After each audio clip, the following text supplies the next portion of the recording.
7 मे रोजी देशव्यापी मॉकड्रिल होणार आहे। युद्धजन्य परिस्थितीच्या मुकाबल्यासाठी मॉकड्रिल करण्यात येणार आहे। सर्व राज्यांमधील जनता मॉकड्रिलमध्ये सहभागी होणार आहे। या हल्ल्यावेळी खबरदारीची रंगीम तालीम देखील होणार आहे।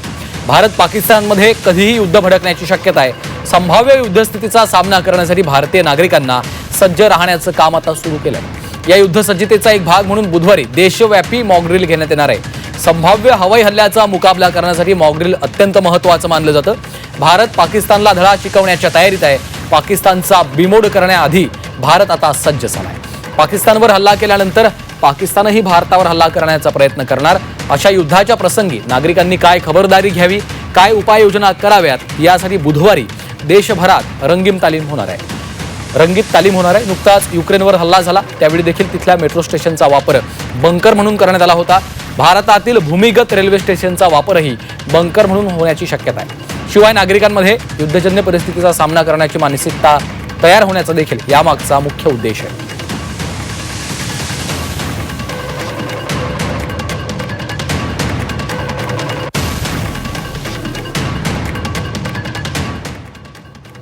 हवाई हल्ल्याची पूर्वसूचना देणारे सायरन सक्रिय केले जाणार। हल्ल्यावेळी सुरक्षित ठिकाणी लपून बसण्याचं प्रशिक्षण दिलं जाईल। रात्रीच्या वेळी शत्रूला महत्त्वाची ठिकाणं समजू नये म्हणून ब्लॅकआउटचं प्रशिक्षण दिलं जाणार आहे। महत्त्वाचे कारखाने शत्रूला दिसू नयेत म्हणून उपाययोजना करण्यात येतील। बचाव कार्याचं सामान्य नागरिकांना प्रशिक्षण दिलं जाईल। घरात पाणी, अन्न, इंधनाचा साठा कसा करावा याच्या मार्गदर्शक सूचना देण्यात येतील। तर सर्व राज्यांमधील जनता आता या मॉकड्रिलमध्ये सहभागी होणार आहे। हल्ल्यावेळी खबरदारीची रंगीत तालीम देखील होणार आहे।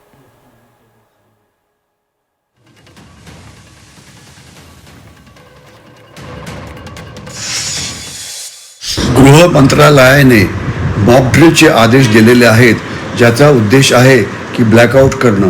म्हणजे जर एखाद्या जागी हल्ला होऊ शकतो विमानाचा, किंवा हल्ला होऊ शकतो क्षेपणास्त्रांचा, किंवा हल्ला होऊ शकतो ड्रोन्सचा, तर त्यावेळेला त्या भागातल्या सिव्हिल जनतेला आपलं रक्षण करणं हे भाग असतं।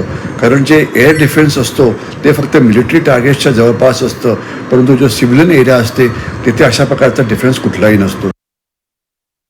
ज्यावेळेला सायरन वाजतो तर त्यावेळेला सर्वात पहिले लाईट बंद व्हायला पाहिजे, कारण जर लाईट ऑन असतील तर शत्रूंच्या विमानांना आपल्या शहरातले जे टार्गेट्स आहेत ते बघण्याकरता मदत होईल। दुसरं, जसा सायरन वाजतो लोकांनी बिल्डिंगमधून खाली यावं आणि जे स्टिल्ट पार्किंग असतं, म्हणजे सर्वात जो खालचा मजला असतो तिथे यावं, म्हणजे जरी हवाई हल्ला झाला तरी आपलं नुकसान होणार नाही आणि आपलं रक्षण होईल। याच्याशिवाय जे इलेक्ट्रॉनिक डिव्हायसेस वगैरे असतात त्याच्याविषयी ते सगळं बंद करावे लागतात। आग लागणाऱ्या गोष्टींवरती लक्ष ठेवावं लागतं।